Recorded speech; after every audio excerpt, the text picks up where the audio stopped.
Bueno, muchas gracias Nahuel, y ahora vamos a tener la presentación de Gustavo Madoni, que un poquito como mencionaba Nahuel, ahora la presentación de Gustavo va a ser foco, bueno, no es solamente nutrición, sino la interacción de varios factores para poder, digamos, optimizar el sistema y optimizar, digamos, la respuesta a la fertilización. Bueno, Gustavo es ingeniero agrónomo, hizo su maestría y su doctorado en la Facultad de Agronomía de la UBA. Digamos, es sumamente conocido en el mundo de la ecofisiología por todos sus trabajos en maíz. Es profesor asociado de la cátedra de cereales de la UBA, es investigador de CONICET, es también director de la escuela de posgrados de la UBA, es docente de la facultad también de la Universidad Nacional de Córdoba, se especializa, como les mencionaba antes, en ecofisiología de cultivos. Desde el 2009 él está a cargo de la red de maíz de FAUBA, que es una red que tiene experimentación con el cultivo de maíz en diferentes zonas de la Argentina. Bueno, y es autor de numerosas publicaciones y director y codirector de alumnos de grado y de posgrado. Bueno, agradecemos mucho la presencia de Gustavo y bienvenido, Gustavo.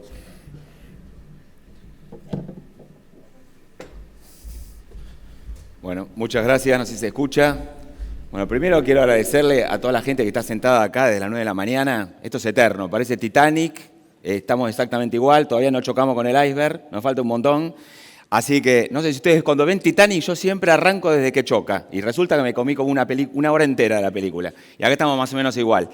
Bueno, les quiero agradecer a todos, sobre todo a Fernando, por haberme convocado, por poder participar de este grupo de expositores. La verdad, todos de muy buena calidad la presentación y a los cuales a todos aprecio mucho, así que para mí es un honor estar acá.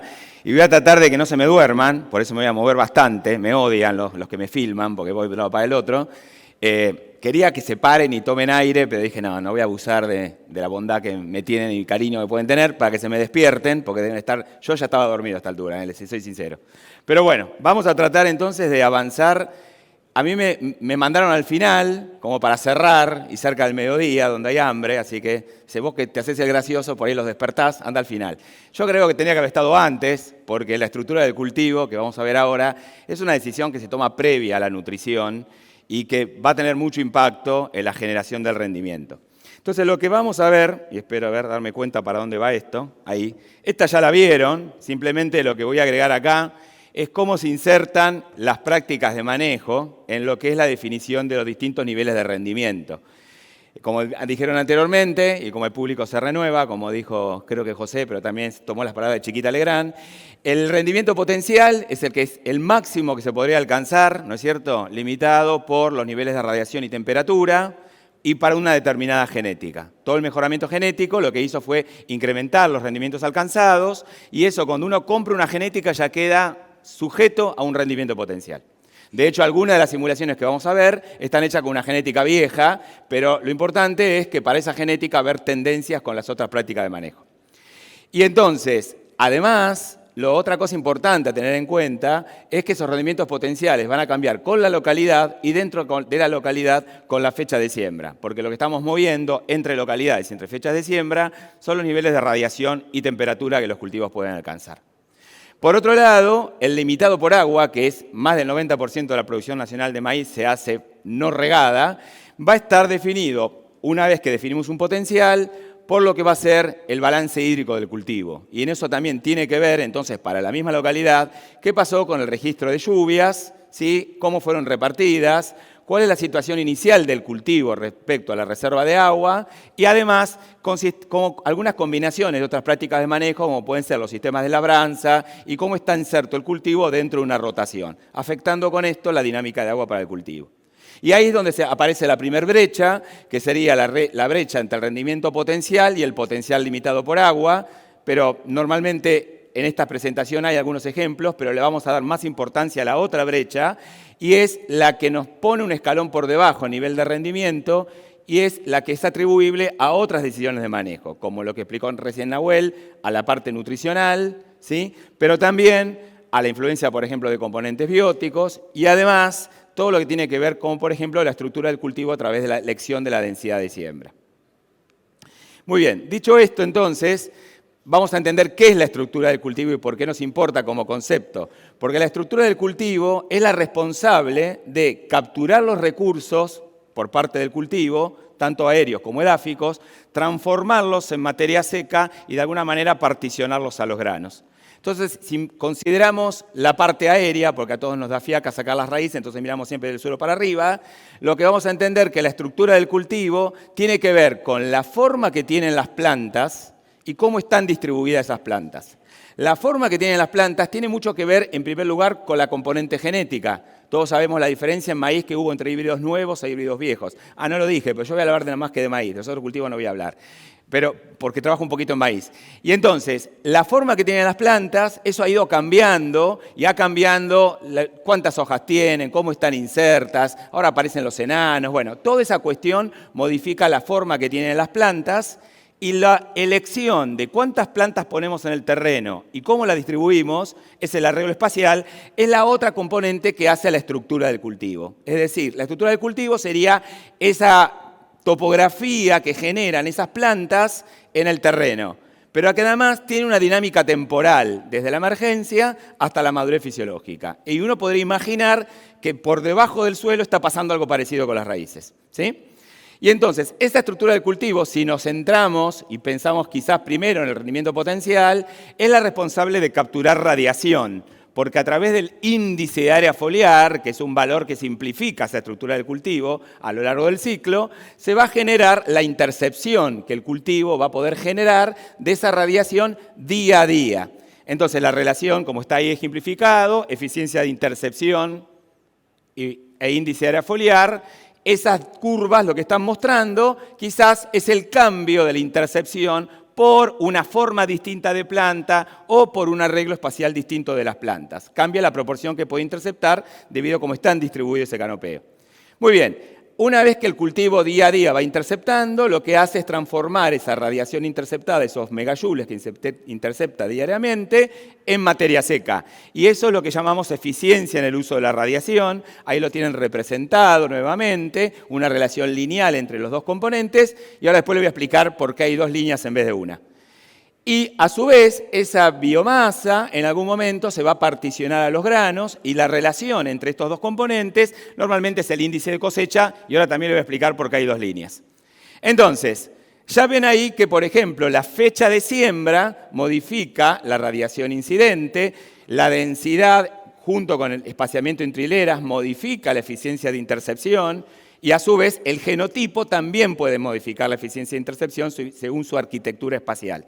Pero además, ¿no es cierto?, el genotipo puede hacer que a la misma cantidad de producción de materia seca particione más al grano. Por eso están esas dos líneas, que caseramente uno diría cambió el índice de cosecha, no cambió la producción total, sino el índice de cosecha.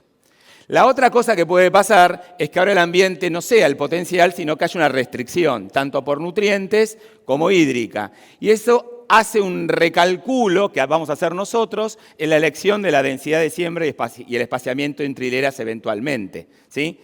Porque no solamente, porque va a afectar ese ambiente a la generación del crecimiento de las plantas, entonces quizá, ahora vamos a ver, vamos a tener que bajar la densidad. Y con eso vamos a bajar la eficiencia de intercepción. Pero también la oferta hídrica y nutricional pueden afectar la eficiencia en el uso de la radiación. Es decir, si hay un estrés, los cultivos van a ser menos eficientes en producir materia seca a partir de la radiación que interceptan. Y eventualmente, cuando hay un estrés muy puntual, alrededor del periodo de la floración de los cultivos, va a haber una caída en el índice de cosecha. Entonces, fíjense cómo acá aparecen todos esos componentes que se vieron a lo largo de esta mañana eterna, que están dando vuelta con los niveles de rendimiento que se van alcanzando. Falta un recreo y, por favor, Madoni, con doble N me lo pusieron mal también. Bueno, seguimos entonces. Muy bien. Ahora entonces voy a empezar a dar ejemplos, si hay que dar unos sopapos a la gente. No, que no me mueva, me está diciendo. Ah, bueno, yo pensé que era para despertarlos. Bueno, entonces, ahora voy a empezar a dar ejemplos de cómo podemos usar la información local o los modelos de simulación o los experimentos de algunos de los que están acá sentados y al final les voy a agradecer, para estimar la situación de las brechas en las que estamos nosotros parados en distintas localidades. Te voy a dar varios ejemplos. Y por suerte vino Tato y hay ejemplos de Uruguay también. Mira qué suerte que viniste. Bueno, entonces, muy bien. Lo primero voy a ver cómo la fecha de siembra define el rendimiento potencial y el potencial limitado por agua, a través de simulaciones. No necesariamente son los DISAT, puede ser otro tipo de simulación hecha con un Excel.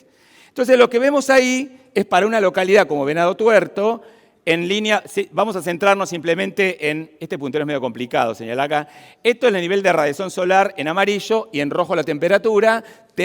Vamos a concentrarnos nada más que en esas dos líneas blancas, son dos largos de ciclo, un maíz temprano y un maíz tardío. El violeta son las heladas, el, no sé, rosa ahí son los golpes de calor. Pero lo que vamos a ver es que, como todos saben, cuando uno atrasa la fecha de siembra, el largo del ciclo de floración tiende a cortarse, el llenado puede permanecer igual o puede alargarse, y normalmente la floración ocurre con situaciones de radiación y temperatura menos favorables, es decir, tienden a caer los niveles de radiación y entonces en general lo que ocurre es que las simulaciones muestran que los rendimientos de las fechas tempranas, en verde, para una misma frecuencia de ocurrencia con una variación interanual solamente de radiación y temperatura, son niveles superiores que en una fecha de siembra más tardía. Acá valga el ejemplo, es un genotipo, una genética media vieja. Hoy podría ser mayores los valores, pero la tendencia sería similar. Entonces, por ejemplo, siempre vemos que para el mismo nivel de frecuencia, tenemos la misma probabilidad, siempre va a rendir un poco más, potencialmente, sin limitación hídrica, la fecha tardía respecto a la fecha temprana. Ahora bien, ¿qué pasa? Normalmente hay deficiencias hídricas y entonces tomando, por ejemplo, los registros climáticos de esa localidad y simulando la necesidad de agua a floración en las distintas fechas de siembra, tenemos esta figura que está aquí abajo, o la tienen ustedes aquí, en donde en verdes está oscuro, sería un maíz sembrado en diciembre, con una agua útil a la siembra de 200 milímetros. En verde claro sería el maíz de octubre, sembrado con 185 milímetros. Esto está simulado en función de una soja que el 1 de abril ya dejó de extraer agua y la recarga durante el barbecho. Y después, en amarillo y en rojo, tendríamos los maíces tardíos de segunda, con distinto contenido de agua a la siembra. ¿Cómo se interpreta esta figura? De la siguiente manera. En el primer lugar, lo que podemos ver es qué pasa en los años más húmedos, que es el 33% inferior. No pasaría nada. Cualquier situación en Venado Tuerto con estas condiciones de agua inicial no tendría una restricción hídrica. O sea, hay un 33% de probabilidad que tanto un maíz temprano, un maíz tardío o un maíz de segunda no va a tener restricción hídrica. ¿Sí? Son los años más húmedos. Los años medios nos muestra que obviamente pareciera ser que tanto el maíz de diciembre, de primera, como el maíz de octubre, no tendrían una restricción hídrica durante la floración, sí lo tendrían los maíces de segunda, más graves, cuanto menos carga de agua a la siembra saldrían. Y los años más secos, que es este año, nos mostraría que independientemente de la fecha de siembra, todos algún golpe de falta de agua les va a pasar, con distinta intensidad, por supuesto.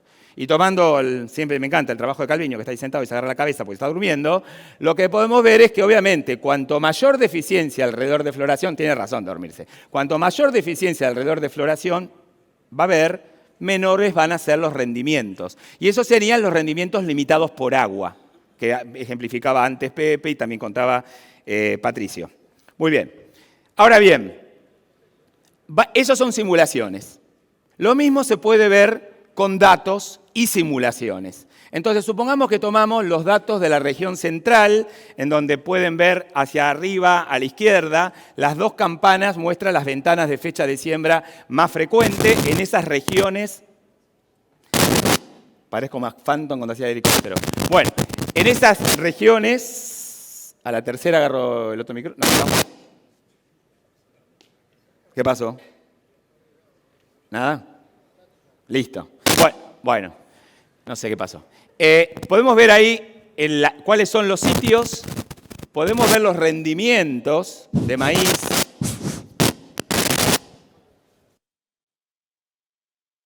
No me van a callar, Calviño. Bueno, entonces, podemos ver esto cómo se interpreta. En la línea fucsia son los rendimientos simulados, los no limitados, el potencial. Luego tenemos ploteado todos los datos. Y coincido plenamente con lo que dijo Patricio. Es más importante ver por qué hace la gente las cosas bien que contarles lo que hacen en Nebraska. Porque en Argentina hacemos las cosas muy bien también.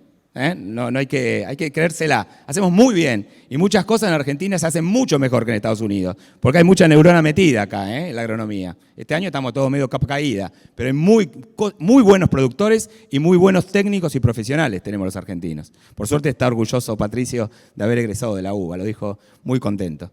Bueno, y entonces, ahí lo que vemos son los techos. ¿Qué hicieron acá? Dijeron, bueno, tracemos los techos de rendimiento con esa línea punteada a través de las fechas de siembra, que serían los máximos potenciales de secano. Y después tenemos un cambalache, hay una variabilidad enorme, y que uno, a ojo de buen cubero, no tenía los datos para calcularlo, diría que en promedio está en brecha del 50%. Hay gente que no tiene ninguna brecha y gente que tiene una brecha de 100%. Pero es una cosa media grosera. Con los datos se puede calcular bien la brecha y la variabilidad que puede haber para cada una de las fechas de siembra entre los maíces más tempranos y más tardíos. Otro ejemplo, datos de Uruguay. Una vez cuando estuve en Uruguay me compartieron una base de datos que tenía este aspecto. En realidad estaban los datos en el Excel, yo los grafiqué, separé los maíces de primera y los maíces tardíos de segunda con distintos colores. Tracé muy sencillamente la línea, como diría Montaner, la envelope, o sea, la línea que pasa por los máximos valores, y lo que hice después fue calcular de cada punto la brecha, y es lo que está ahí. Y lo que se veía es que más o menos la brecha era similar, con alguna variabilidad un poco más alta en los maíces de segunda que los maíces de primera, pero que para ambas fechas había una diferencia en el rendimiento medio, era menor el rendimiento medio en el de segunda que en el de primera, con la dispersión, y las brechas más o menos eran de 63%. Eran bastante grandes esas brechas. Bueno, muy bien. Otro ejemplo entonces ahora. Lo que vamos a ver ahora es el norte de Buenos Aires. En el norte de Buenos Aires, hace más de 10 años que Matías Hermácora lo que hace todos los años es comparar el rendimiento del maíz temprano y maíz tardío de secano para los distintos tipos de suelo que tienen las distintas subregiones del norte de Buenos Aires. Lo que tienen ahí graficados son rendimientos reales, no son simulaciones, en donde los distintos colores dicen los distintos tipos de suelo, los rojos son los argiodeles vérticos, los verdes son los apludoles típicos, con accesos a napa, en realidad los verdes, sin accesos a napa los amarillos, lo más oscuro siempre es fecha temprana, lo más clarito es fecha tardía. Esto es jugosísimo, después tienen toda la presentación, pero lo importante es, vamos a ver cómo podríamos a partir de esta base de datos calcular algunas brechas. Y entonces lo que están ahí marcando las líneas es el 80%, como dijo el percentilo, dijo Andrade, el percentilo 80, el percentilo 50 y el percentilo 20, y calcular las brechas que se alcanzarían. Entonces, la tabla tiene un montón de información, pero vamos a concentrarnos en lo siguiente. Fecha temprana y fecha tardía. Como gran promedio, tomando todos los suelos, ¿sí? Y el primer valor es el percentil 50 respecto al percentil 80 y el segundo valor es la brecha que va entre el percentil 20 y el percentil 80. Como gran valor, la tardía tiene una brecha menor que la temprana. Ahora, cuando miramos los tipos de suelo, ¿sí? Lo que podemos ver, por ejemplo, que los argidoles vérticos, demorar la fecha de siembra reduce la brecha. Y eso entonces es un criterio de diversificación, el tipo de suelo, a lo que hace a la fecha de siembra. Cuando vamos a un argidol típico, también, porque a los argidoles típicos y vinculado con lo que dijo Peralta, Nahuel, el doctor Peralta, lo que se ve que son suelos mucho más degradados, en donde más que argidoles típicos son argidoles vérticos ya, porque han perdido la primera parte de los horizontes. Cuando vamos a los apludoles típicos con napa, fíjense cómo la presencia de la napa prácticamente borra el efecto de la fecha de siembra. En ambas fechas de siembra las brechas son bastante similares y cuando vamos al pludol típico sin napa, nuevamente tienden a ser menores las fechas en esa región, las brechas en esa región, cuando pasamos a una fecha de siembra tardía. Fíjense entonces cómo el tipo de suelo en interacción con las fechas de siembra en una misma región puede generar diferencias en las brechas simplemente por mover la fecha de siembra. Muy bien, otros ejemplos. Y fecha de siembra va a haber un montón de ejemplos y muy diversos porque hay muchas zonas en Argentina y tienen problemáticas distintas. Y este es el ejemplo del grupo GEASO que lidera Agustín Giorno, que durante mucho tiempo demostraba las ventajas de las fechas tardías en ambientes que están limitados por Tosca. Y acá tenemos los datos promedio, para no marearlos con tantas figuritas. Tenemos los suelos profundos y someros en una misma fecha de siembra tardía. Fíjense que acá la brecha es similar y se independiza de la presencia de la Tosca cuando estamos sembrando tarde. Son valores del 35% en promedio de la brecha.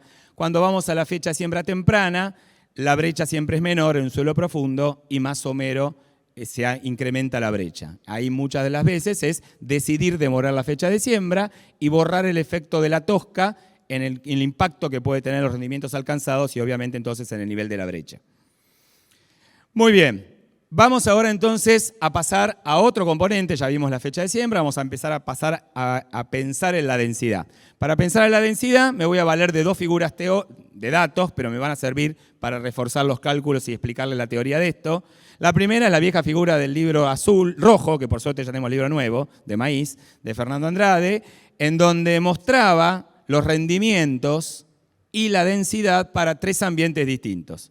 Sin deficiencia, sería el potencial, porque estaba regado y fertilizado, y con dos niveles de deficiencia alrededor de la floración, ¿sí? Un periodo de floración más extendido que normalmente usamos nosotros para el crítico, acá hay 70 días en vez de 30, pero fíjense que obviamente cuando el ambiente es más restrictivo desde el punto de vista hídrico, nosotros tenemos que reducir la densidad de siembra y ya no vamos a alcanzar el mismo rendimiento por haberla reducido que si estaba el ambiente mejor desde el punto de vista hídrico. Esto parece una pavada, pero es muy importante. No vamos a alcanzar el mismo rendimiento aunque bajemos la densidad de siembra. Lo que estamos haciendo es invertir menos plata en semilla y eventualmente no penalizar rendimiento si aumenta mucho la densidad. Tomando esa figura de ejemplo, entonces, si uno mira el techo del potencial sin ningún tipo de limitación y los techos de las otras dos situaciones, la altura de esas líneas celestes serían las brechas, simplemente por agua. Y para cada nivel de densidad, entonces, la brecha por densidad, que es lo que vamos a ver ahora, sería la diferencia que hay entre los distintos niveles de densidad y la densidad máxima que se puede alcanzar en ese ambiente. O sea, ahí está puesto para un solo rango de densidades, pero se podría calcular para todas las densidades. Lo mismo ocurre con nitrógeno. Este experimento, que me lo compartió Sebastián Fernández, de Sursem, mostraba en un experimento regado, fertirrigado con riego enterrado, ¿sí? Muy eficiente el sistema de riego, veíamos qué pasaba con la respuesta a la densidad. Y fíjense que es casi un calco a lo que pasa cuando falta agua, ¿sí? Otra vez lo mismo, la diferencia entre los techos, en este caso ahora no es el agua, sino que es el nitrógeno, y para cada color, que es un nivel de nitrógeno distinto, las diferencias por la densidad es lo que está ejemplificado ahí con esos colores. Y uno mirando esto podría darse cuenta que las brechas por densidad, por el error en la elección de la densidad, tienden a ser mayores cuanto mejor es el ambiente. En peores ambientes no se produce mucha brecha por equivocarse demasiado en la densidad. Entonces, por eso toda esa base de datos que mostraban hoy, siempre el ambiente es el que más explica las diferencias de rendimiento. Y es lo que hay que conocer y tratar de interpretar. Por eso hay tanto esfuerzo en la recomendación densidad por ambiente desde el punto de vista de los asesores, desde el punto de vista de las empresas, con las recomendaciones de sitio específico, tienen que ver con todas estas cuestiones. Muy bien. Ahora entonces, vamos a ver ejemplos experimentales. Los grupos CREA, APRESID, los grupos de productores en Argentina hacen mucha experimentación. Y la experimentación hay que sacarle el jugo porque tiene mucha información local, ¿sí? Y entonces, por ejemplo, en esta zona de Córdoba que les mostraba antes, tenemos la respuesta a la densidad en un montón de ambientes, o varios ambientes. Al menos uno puede ver rápidamente, hay 4 situaciones ambientales. Son todos maíces de secano, ¿sí? Ambientes que llegan a las 14 toneladas como ambientes que están clavados en 4 toneladas. Y para cada uno de esos ambientes, tomando simplemente la densidad más baja y la densidad óptima, podemos ver que cuanto mejor es el ambiente, llegamos a brechas que podríamos cerrar por el adecuado manejo de la densidad como máximo del 30%, que eso se va reduciendo a un 19 o 20% cuando ya caemos a ambientes de 8 toneladas y que prácticamente no mueve el amperímetro demasiado, la densidad, cuando estamos en ambientes muy restrictivos. ¿Sí? O sea, esto reafirma lo que calculamos con la figura teórica anterior, al menos por ejemplo, la de Fernando con el agua. Muy bien, ahora, además, todo el tema de la densidad de siembra es un aspecto muy importante en el área que fue responsable de prácticamente duplicar la superficie nacional de maíz, que son las áreas que antes llamábamos marginales, y que es lo que estamos abarcando desde el 2019 con varias de las personas que están acá, analizando qué pasa con la densidad de siembra, pero al revés. ¿Cuánto puedo bajar la densidad de siembra para atenuar o mitigar las restricciones ambientales? ¿Y cuánto de la genética me puede compensar esa disminución de la densidad? Y en varios de esos experimentos también tenemos cruzado densidad por nitrógeno. Entonces, por ejemplo, acá tenemos, que Miriam anda por ahí sentada, los experimentos de Miriam Barraco en Villegas, en donde lo que yo hice fue tomar.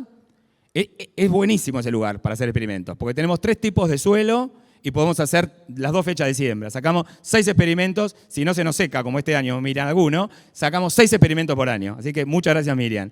Y antes Paulita Girón, que estaba ahí también trabajando. Ahora trabaja desde Bayer con nosotros. Entonces, lo que podemos ver ahí es comparativamente, y otra vez lo mismo que dijo Patricio, no está la interacción, pero comparativamente, la brecha que genera siempre en celeste el nitrógeno, y ahí está el rango de las dosis aplicadas, de 0 a 240, y la brecha que genera la elección de la densidad. Entonces hay un 10% por el nitrógeno, 15% por la densidad, en Villegas temprano sobre el apuloléntico. Cuando vamos a este mismo más tardío, fíjense que ya el nitrógeno prácticamente no movió el rendimiento, y hay una posibilidad de mejorar por manejo de la densidad un poco menor. ¿Sí? Son generalmente situaciones de cultivos de mayor crecimiento vegetativo, más oferta de nitrógeno, mejor condición hídrica, más favorables. Bueno, algo parecido lo tenemos en el tardío tapto. Fíjense que en un tapto tardío, el nitrógeno, hay cuestión de escala, acá solamente el 3% y nada la densidad.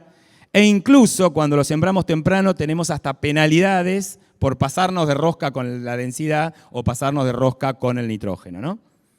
Bueno, también tenemos otros experimentos en la región semiárida, que me parece súper importante que miremos esa región, porque así como decía Patricio, dónde hay que mirar a nivel mundial, es importante dónde hay que mirar a nivel nacional. Y en esa zona, que es la que está contribuyendo al incremento de la producción nacional de maíz, es donde todos los que trabajamos en investigación y ciencia tenemos que poner el ojo, ¿sí? Este año le pusimos el ojo a todo porque este año la zona núcleo fue la zona marginal y la marginal fue la zona núcleo. Pero en realidad esta es la zona donde hay que meterle más ficha a mejorar la tecnología, ¿sí? Porque es la que está levantando la producción nacional de Argentina, de maíz. Y bueno, acá tenemos, por ejemplo, también tenemos el típico, 14 y 11%, en temprano y en tardío, 3 y 0. Siempre tiende a reducir la brecha al ir a tardío y menos impacto entonces tienen las otras prácticas de manejo. Y también Martín Díaz Orita, que creo que anda por acá también, hizo sus experimentos en La Pampa, en fecha tardía, también 18% el nitrógeno, 4% la densidad. Y Diego Rotili en el CREA Oeste Arenoso, en ese caso 2% solamente el nitrógeno, 22% el ajuste de la densidad. Bueno, fíjense cómo es tan importante, como esto hay una gran variación, que no sé si los mapas de ILGAPS muestran este nivel de variación, porque tiene otra escala de análisis y otra área de influencia en las observaciones. Bueno, una cosa también que me parece muy importante es esta cuestión de brecha intralote. Hay lotes que son muy variables, como pueden ver ahí. Esto es en el caso del CREA 30 de agosto Marilauken, en donde tenían experimentos atravesando ambientes por ambientación. Y, por ejemplo, este experimento teníamos distintas densidades y dosis de nitrógeno. Ni pretendo que miren lo que dice abajo. En el eje iris en rendimiento, fíjense que vamos de 8 toneladas más o menos a 14 o 6 a 14 tomando los bigotes. Y fíjense lo que yo les voy a poner dentro de la caja. Dentro de la caja va a ser una misma densidad con 3 niveles de nitrógeno. Entonces, fíjense cómo, por ejemplo, para esta densidad de 65.000 plantas, en este experimento, si comparamos con los rendimientos promedios máximos, el nitrógeno, para pasar de 108 a 240, cerró una brecha del 28%, siempre es disponible, ¿no? Ahora, Si de 160, obviamente a 240 cada vez menos, porque ya la brecha se va acercando. Pero además, lo importante a mirar ahí, y algo parecido ocurre acá, y algo, fíjense, es que en muchas de las situaciones, sacando la última, porque ya la densidad es muy alta, y hay un estrés por densidad, que quizás ni la deberíamos mirar, por eso fíjense los valores bajos que tiene, en las otras dos, en general, no solamente, ¿sí?, aumenta el rendimiento, se reduce la brecha promedio, sino que también se reduce la variación intralote. Y una reducción de la variación intralote tiene un efecto directo y positivo con la eficiencia de uso de nitrógeno, por ejemplo. Eso habíamos publicado con una tesista mía de doctorado. ¿Cuántos kilos de grano obtengo por kilo de nitrógeno aplicado? Cuanto menor es la variabilidad, mayor es la eficiencia a nivel del lote. Así que es algo no menor. Y algo parecido en esta, me faltan dos nada más, en esta es lo que pasa con la densidad de siembra y el fósforo. También el mismo CREA, otro lote con mucha variabilidad intralote por ambientación. Fíjense otra vez las cajas que voy a marcar, porque hay otros tratamientos que son distintos en el medio. Esa primer caja es simplemente 0 y 80 unidades de fósforo, una brecha del 15%. Fíjense la dispersión, cómo se achica cuando uno fertiliza, que habla de esto no lo expliqué, pero esos bigotes se construyen con monitor de rendimiento a través de la franja, ¿sí?, para el mismo tratamiento. Está mostrando la dispersión y la reducción del rendimiento promedio y, por consecuencia, disminución de la brecha intralote, además del valor promedio. Bueno, muy bien. Finalmente, entonces, solamente una cuestión de fenotipo. Yo les decía que en estos ambientes donde trabajamos con la red, normalmente lo que hacemos es uso de bajas densidades y vemos cómo responden algunos mecanismos en los híbridos de maíz en lo que tiene que ver con plasticidad. Algunas son plasticidades reproductivas, como puede ser poner más de una espiga por planta, a eso lo llamamos prolificidad, y algunos son plasticidad por tener una espiga de mayor tamaño, que los semilleros llaman los híbridos flex, y puede haber plasticidad por producir vástagos adicionales, que son lo que llamamos macollos, que en muchas situaciones pueden ser fértiles y en muchas situaciones tienen un efecto positivo sobre el rendimiento, aunque en algunas puede tener un efecto negativo. Que después en el taller mano a mano se los cuento. Parece que vamos a una pulseada en el taller mano a mano. Bueno, muy bien. Y entonces, esos dibujitos simplifican los fenotipos. Fíjense el primero, macollo, prolífico macollador, que es una combinación de los dos, y flex, y eso está dando vuelta a la genética actual. Nadie fue a buscar los relictos que dejó alguna vez el que inventó el maíz. Eso está en la genética actual, En la base de datos de los semilleros aparecen estas cosas. Bueno, y entonces, por ejemplo, esto es para el creo estarenoso, nuevamente, tenemos un rendimiento máximo de 7.100 kilos que se obtiene ahí, y más allá del valor, porque el valor es engañoso, porque hay mucha variabilidad, fíjense que en este caso, la variabilidad a través de los ambientes de un híbrido macollador, que es el verde, ¿sí?, o prolífico, que es el rojo, fue menor que la variabilidad en las brechas que generaría uno que no tiene mecanismo de compensación, como puede ser el flex o incluso en este caso este prolífico macollador. Pero al revés ocurre lo que pasa en el norte de Buenos Aires, en fecha de siembra temprana, en donde las menores variabilidades por la plasticidad reproductiva siempre consecutivamente se obtuvo con un híbrido prolífico versus lo que podría ser un macollador, ¿sí? De alguna manera, esos mecanismos de compensación, cuando vamos a los manejos defensivos de ambientes marginales, es algo no menor a tener en cuenta cuando estamos pensando en reducir brechas. Y en algunos ambientes funciona una cosa y en otro otra. Después, si quieren, se los cuento con más detalle porque no hay mucho tiempo ahora. La última, las conclusiones. Los modelos de simulación, cualquiera sean ellos, en general son una herramienta valiosa para estimar distintos niveles de rendimiento, ya sea limitados por agua, no limitados por agua y alcanzable, y estimar brechas. Por otro lado, me parece que es sumamente importante que los datos nos queden guardados en los cajones. Los productores argentinos recolectan un montón de bases de datos también y hay que saber utilizarlos, porque nos pueden dar una idea de eso que explicaba Patricio, ¿no? ¿Dónde están los productores que más se acercan o más se alejan de las brechas? Y poder, para mi región, para mi tipo de suelo, para mi manejo en ese tipo de suelo, en esa localidad, estimar cuáles son los rendimientos, cuán lejos estoy de la brecha, cuán cerca estoy de la brecha. También las redes experimentales son una herramienta valiosa para estimar interacciones. ¿Tienen sus limitaciones? Sí, tienen sus limitaciones, pero pueden dar un poco una información local de lo que es ajuste de densidad por nitrógeno, por fósforo, eventualmente la parte genética, ¿sí? En general uno tendría que tener en la cabeza que las brechas en los ambientes de mayor potencialidad, si uno hace bien las cosas, rápidamente se puede cerrarla, ¿sí? Porque hay mucho para cerrar. En los ambientes más restrictivos hay que ir más delicado y a veces no encontramos cierre de brechas con algunas prácticas de manejo porque el ambiente es muy restrictivo, aunque existen posibilidades de cerrarlas también porque siempre se generan esas brechas, ¿no?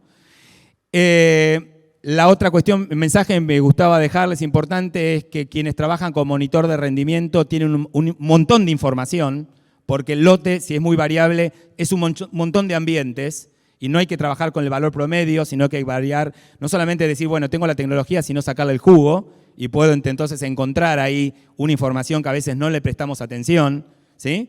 Y dejar de trabajar con el valor promedio y entender la variabilidad y su naturaleza. Y que bueno, que existe genética. Yo no me puse a detallar en la interacción genotipo por ambiente, por densidad, en ambientes de alta productividad, como dijo Patricio, que también existe eso. Simplemente les quise traer, para hacer un poquito de propaganda a la red, lo que está pasando en los ambientes marginales, pero sinceramente estoy convencido que ahí hay mucho por hacer y mucho para colaborar, y para eso la red es un espacio genial para poder discutir y observar todas estas cosas. Bueno, simplemente, si me dejan, los agradecimientos, además de todos los que están acá y a todos los que me invitaron. Y estoy muy contento de ver un montón de gente acá, es impresionante, Fernando. La verdad que te valoro esto que haces y es increíble. Fernanda también, les agradezco un montón este espacio, de mi primera vez en este congreso, espero que no sea el último. Y bueno, simplemente ahí está el nombre de todos los que aportaron, ni se enteraron, yo agarré los datos que ellos me pasaron y ahí están entonces todo el nombre de quienes me dieron información para poder ilustrar esta presentación y espero que haya sido clara y si no, nos vemos en el mano a mano. Muchísimas gracias a todos y buenos días.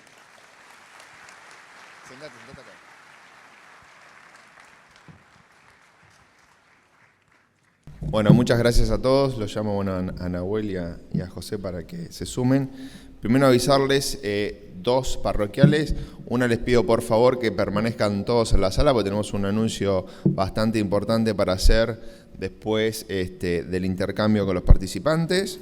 Después, como les mencionaba recién Gustavo, vamos a tener un espacio de intercambio mano a mano que va a ser en otro salón.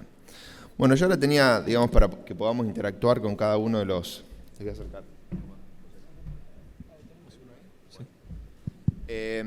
Quería hacerle una pregunta para reforzar algunas de las cosas de las presentaciones. La primera que tenía armada, bueno, era para José. José, vos nos mostraste esta nueva actualización de brechas de rendimiento, que tiene el componente de también integrar la napa, ¿no? Como una de las diferencias, digamos, importantes entre las versiones anteriores. Vos nos mostraste mucho a nivel de zona climática y de estación meteorológica cuáles eran los rendimientos, pero me gustaría que nos cuentes un poquito más cuál es el grado mayor de detalle que tiene esa base y cómo podemos llegar a estar utilizando esta base de datos de rendimientos generados con modelos para poder ajustar y hacer más eficiente la fertilización de nuestros lotes. Bien. Sí, la base de datos de las corridas de simulación en cada uno de los sitios que utilizamos para el estudio cuenta con datos climáticos desde 1985 hasta 2022, es decir que hay 37 años de simulaciones para cada cultivo. Esos cultivos fueron simulados en secuencia, es decir que siempre fueron tomando, el modelo lee cuál es el agua disponible al inicio a la madurez del cultivo previo, simula el barbecho y luego lo que ocurre durante el ciclo de los cultivos. Es decir que tenemos 37 años para cada cultivo, porque hicimos simulaciones que iniciaron en años distintos, entonces de esa manera tenemos todos los cultivos en todos los años, y lo que nos permite es ver cómo fueron los rendimientos potenciales en un gradiente de años. Obviamente ninguno de los 37 fue como este último, pero de cualquier manera tenemos la posibilidad de ver cuáles son los rendimientos potenciales en años niñas, en años niño, en año neutro, y con esa información uno podría ir a su buffer más representativo, el tipo de suelo más representativo de los tres que están en la base, y ver para el año que espera cuál podría ser el rendimiento potencial que podría esperar, y de esa manera determinar cuál es el nitrógeno objetivo de acuerdo a la demanda que espera para el cultivo. Buenísimo, José. Y otra cosa, lo que recién nos mencionabas, que este año, ¿cómo lo clasificarías este año? ¿Cómo podrías utilizar la información generada para cuantificar cuál es la probabilidad de tener una situación como la que tuvimos este año? Y en base, uno podría organizar toda la base de datos, los 36 años, 35 años que están en la simulación, y hacer un contraste con lo que uno esperaba, lo que ocurrió para esta campaña. Obviamente el dato estaría fuera del rango explorado, pero de cualquier manera hay un rango muy amplio de situaciones que incluyen años secos como 2008-2009, como el 2018, y también años más húmedos. Entonces uno podría evaluar cuáles son las situaciones exploradas y el rango de situaciones que uno esperaría encontrar para situaciones dentro del rango normal que exploró la base. Bien, ¿y estos datos de NAPA están disponibles para todas las zonas? ¿El dato ya está desagregado? ¿Podemos, digamos, estimar si el lote tiene o no tiene NAPA, extraer el rendimiento que podemos llegar a lograr? ¿Cómo está eso configurado? No, el dato fue recolectado por la bolsa de cereales a través de su sistema de RETA, que tienen datos a nivel de localidad para toda la región productiva. Nosotros para este análisis en particular lo que hicimos fue ponderar la cantidad de respuestas que había dentro de cada buffer para determinar cuál es el área bajo influencia de la NAPA. Ahora, para un lote en particular, uno va a tener el dato desagregado para rendimientos sin limitación de agua y para rendimientos con limitación de agua de acuerdo al tipo de suelo, y el usuario tendría que interpretar a cuál situación se va a parecer más su propia situación. Perfecto, José. Bueno, muchas gracias. Vamos ahora con una pregunta para Nahuel. Hay algo que nos mostró hoy Fernando García en su presentación, digamos, original. Fernando nos dijo, bueno, hay un montón de lugares donde tenemos la situación de Argentina en la cual, bueno, nos mostraban los trabajos de Hernán San Rosa, cómo los valores de nutrientes, ya sea materia orgánica, nitrógeno, fósforo, un montón de nutrientes viene decayendo a través de los años, y situaciones, digamos, de otros lugares del mundo en el cual tenemos, digamos, exceso de nutrientes, ¿no? Entonces acá un poco lo que veíamos viendo, tanto la presentación de Patricio como lo que vos nos mostraste, Nahuel, un poco esta necesidad de aumentar el uso de nutrientes, que principalmente en la Argentina va a ser aumentar el uso de fertilizantes. Vos ¿coincidís con la magnitud del incremento de dosis que se mostró? Esa sería un poco una de las primeras preguntas. Y después, ese aumento que tenemos que generar en el uso de nutrientes o de fertilizantes, ¿qué impacto crees vos que puede tener sobre el ambiente y también sobre la fertilidad biológica de nuestros suelos? Sí, bueno, gracias por la pregunta, Juan Pablo. Primero que nada, estoy convencido que si queremos aumentar los niveles de producción, una de las herramientas de lo que necesitamos es que los niveles de fertilización aumenten o el ingreso de nutrientes, digamos, al sistema aumenten para poder sostener esos niveles de producción. Que obviamente eso interactúa con todas las otras prácticas de manejo. Si uno ve los datos de eficiencia actual relacionados, bueno, ¿qué impacto tendría levantar dosis en el ambiente? Si uno ve los datos de eficiencia actual, cualquier indicador de eficiencia, productividad parcial del factor para nitrógeno, balance parcial de nitrógeno, que tiene la Argentina hoy, son todos negativos. O sea, negativos en el sentido que estamos atravesando, como decía Patricio, una minería de los suelos, y eso se ve reflejado en los ambientes. Aumentar las dosis a dosis para fósforo de reposición, obviamente va a tener un impacto positivo sobre esos mapas de disponibilidad de fósforo que no van a seguir disminuyendo. Hay un tema obviamente de relación insumo-producto atrás para tomar esas decisiones. Y respecto a nitrógeno, que es el de mirar más el efecto sobre el impacto en agua, aire y suelo, uno aumentando las dosis, prácticamente duplicando las dosis medias en promedio que se usan hoy en región pampeana, estaríamos dentro de esa curva teórica de 60-80 kilos de grano por kilo de N aplicado. O sea que no estaríamos en situación de exceso de nitrógeno ni de algún problema de contaminación a partir de ese nitrógeno, siempre y cuando tomemos la decisión de nutrición basada en diagnóstico, basada en modelo de recomendación, desarrollado zonalmente, ajustado zonalmente, en definitiva usando toda la evidencia que hay para cada una de las zonas. Y un poquito lo último, es decir, bueno, ¿qué impacto podría tener eso sobre más allá de la fertilidad química, sino por ahí la fertilidad biológica de los suelos, que hoy no se habló mucho, pero hay un panel en el cual se va a tratar esos temas. Uno de los trabajos que muestran que cuando uno aumenta la fertilización a niveles de reposición o niveles más altos, lo que generalmente se ve un aumento de la actividad de algunos grupos funcionales y una disminución de la biodiversidad en los suelos. ¿Eso cuánto implica o qué impacto tiene hoy en la producción de los cultivos, en la reducción de brecha de rendimiento? Me parece que hay cuestiones más gruesas que hay que resolver, pero que no hay que dejar de mirarlo igual. Bien, y yo me quedé con una de las cosas que vos comentaste, ¿no? Esta necesidad de estar incorporando carbono al suelo, ¿no? Ahora, ¿cómo hacemos para incorporar carbono al suelo si la materia orgánica, principal componente que tiene es carbono, pero también sabemos que hay una relación casi 10:1 con nitrógeno, ¿no? ¿Cómo hacemos para estar aumentando la materia orgánica de nuestros suelos con balances negativos de nitrógeno? No lo podemos hacer. Digamos, es fundamental. Todo está muy... Yo mostré al final ese esquema que tendríamos que tener un suelo mejorado en el cual incorporar más gramíneas en la secuencia de cultivo, como cultivo de servicio, buscando eso de fijar más carbono. Pero para fijar más carbono, esas coberturas las tenemos que fertilizar, esos maíces los tenemos que fertilizar, si no ese carbono no se va a fijar. Entonces, si queremos construir materia orgánica en nuestro suelo, necesitamos más nutrientes. Ahora, ¿hay otras vías que no sean los fertilizantes para incorporar nutrientes? Por ejemplo, el reciclado, por ejemplo, la fijación biológica a partir de cultivo de servicio. Claramente hay otras vías, pero con eso solo no nos va a alcanzar si queremos construir carbono en nuestro suelo. Bien, muchas gracias, Nahuel. Y bueno, la última pregunta para Gustavo. Vos, Gustavo, nos mostraste, bueno, cómo podemos estimar la brecha con diferentes bases de datos de productores, cómo lo podemos hacer también con modelos de simulación, las interacciones que podemos tener tanto con densidad, fecha de siembra y con fertilización. Yo lo que te quería preguntar es, ¿cuál sería tu aproximación para integrar todas estas variables que vos nos contaste en un diagnóstico de fertilización? O sea, ¿qué variables irías determinando primero y cómo crees que esa combinación óptima de variables puede ayudarnos a mejorar la eficiencia de uso de los nutrientes? Me tocó la peor a mí. Bueno,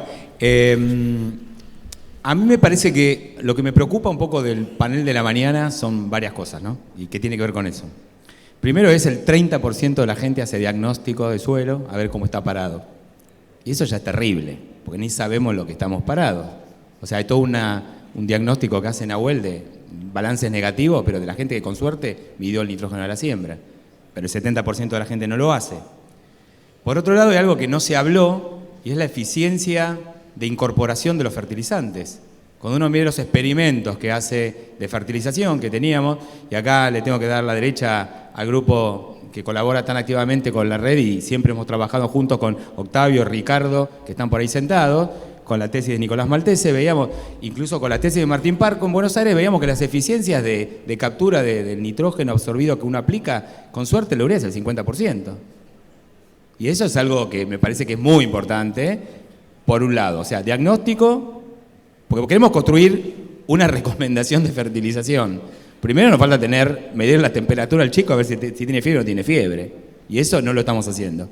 Después tenemos que ver con qué antibiótico vamos a usar, si vamos a ir al doctor ahorro o vamos a comprar un buen antifebril, ¿no? Porque parece que no era lo mismo. Yo me acuerdo, el doctor ahorro no le bajaba la fiebre a los chicos míos, no sé qué pasaba ahí, pero bueno, le daba agua con colorante. Y después, la otra cosa importante es la complicación que nos generó los sistemas de manejo. Cuando medíamos con los chicos de Entre Ríos cuáles eran las eficiencias de absorción y las eficiencias de conversión, cuando uno pasaba de una fecha de siembra temprana a tardía, cambiaba el panorama. Todas las figuras que teníamos de la cabeza, de eficiencia fisiológica, cambiaban también. Y entonces, y también cambian cuando uno va a un ambiente marginal y baja la densidad de siembra, ¿sí? Y con la genética. Un prolífico tiene más eficiencia de hacer grano por kilo absorbido que un no prolífico. Y el macollador te lo debo, tachame la doble. Estamos empezando a trabajar en eso ahora.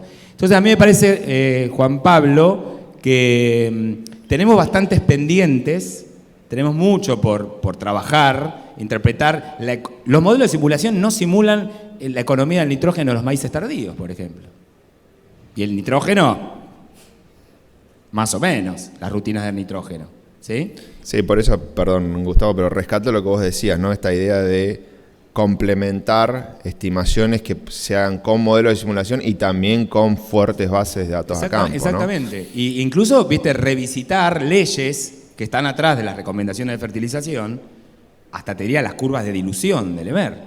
Hemos mostrado cosas que al EMER no le gustó demasiado, pero bueno, no son como se ponían ahí en las figuras del libro. Y bueno, es porque son otros ambientes, otros sistemas de producción. Las curvas de absorción de nitrógeno están hechos para densidades mucho más altas que las que se usan en muchas zonas de Argentina, híbridos que no tienen mecanismos de plasticidad. Y bueno, esas cosas para mí son importantes porque están presentes en el sistema productivo. Ya no hay más un solo maíz, ya con eso maíz tardío dije un nuevo cultivo, con el maíz tardío, pero tenemos maíz tardío, maíz de segunda, maíz para grano, maíz de ambiente marginal, de ultra baja densidad. Son todos cultivos que como sistema de producción son distintos. Y solamente como me preguntaste nitrógeno, ni que hablar las malezas y un montón de cosas más que cambian esos sistemas, ¿no? Pero bueno, lamento no tener la solución todavía. Pero bueno, me parece que sí hay muchas cosas para trabajar y para revisitar, como dijo más temprano, ¿cómo se llama? Patricio, decía, bueno, esto lo podemos tomar de información anterior, ponerlo como modelo conceptual y tratar de validarlo. Y algunas cosas se validarán y otros nos cambiará un poco el paradigma. Y creo que el maíz tardío es un gran desafío para mover paradigmas. Es un actor muy importante en ese aspecto. Bueno, te agradezco, Gustavo, por la respuesta. Agradecemos también a Nahuel y a José. Un gran aplauso para ellos.